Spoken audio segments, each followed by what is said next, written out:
Hey guys, it's Vampire Mike from Sega CD Universe, and I wanted to talk about Retribution, the Ultimate Nightmare.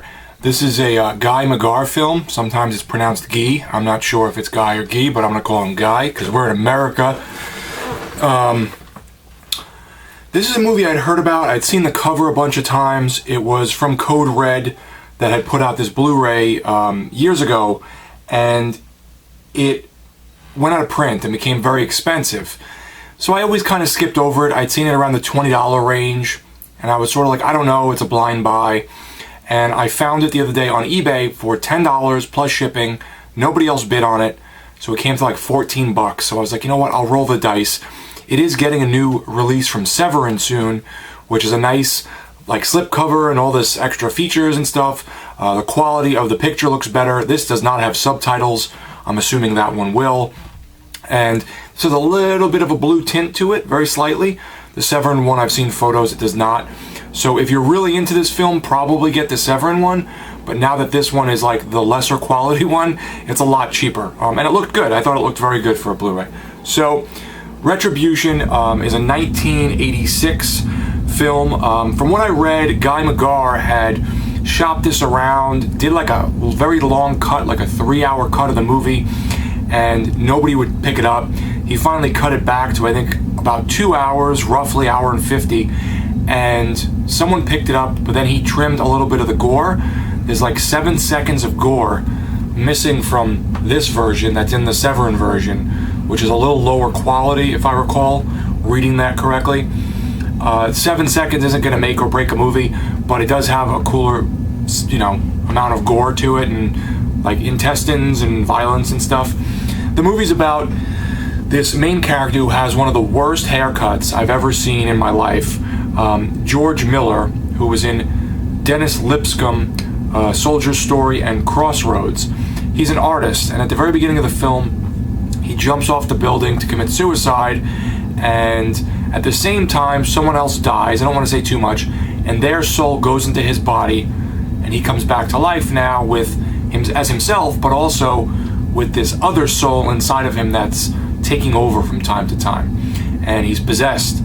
He's starting to act out, he thinks, kill people, do crazy stuff, go after people, and his eyes turn green, and this evil soul that's in him is taking over.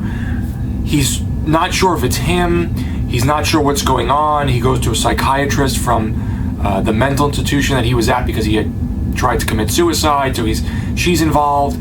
There's a local prostitute that's involved that's befriended him. There's people in this like sort of rundown building where he lives that have befriended him, so they're kind of in and out of the film.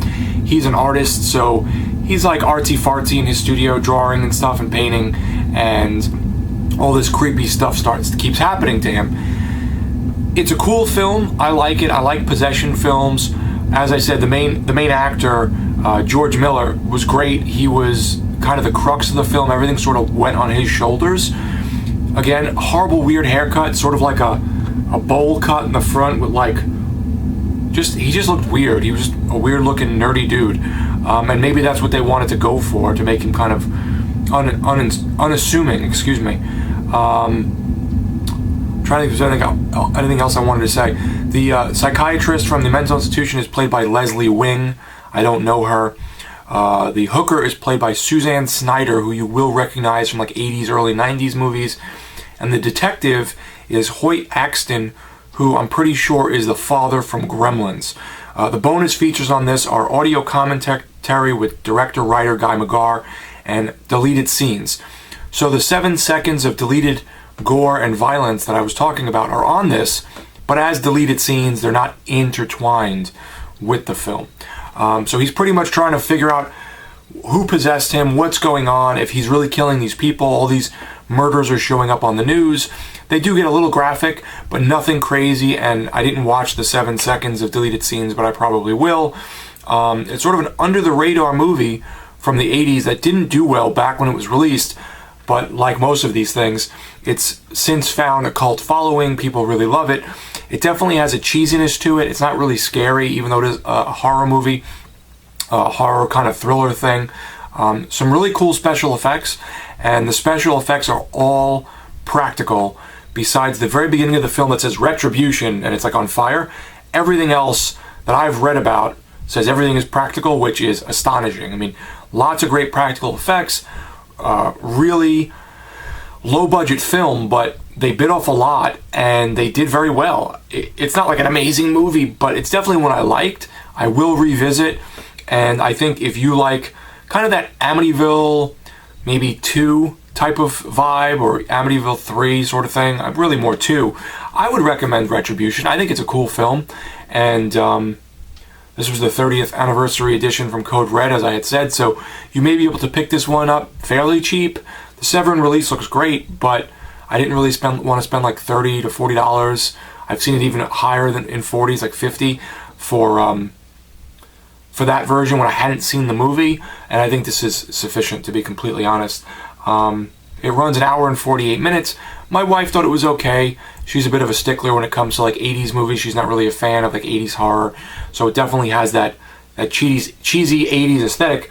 And the final thing I wanted to recommend, mention, is I'm pretty sure from what I read, and this is a big positive, the person who did the soundtrack, I think it's Alan Howarth, worked with John Carpenter, and it has a very John Carpenter horror movie beat to it. So a lot of the film has his musical stylings. So if you like John Carpenter music from Halloween and all his other films, check this out. I think that you'll probably like it, and especially if you like 80s cheesy horror.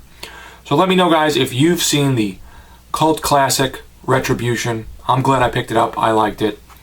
And if you haven't seen it and you do watch it, let me know what you think. It's Vampire Mike from Sega CD Universe. Be good.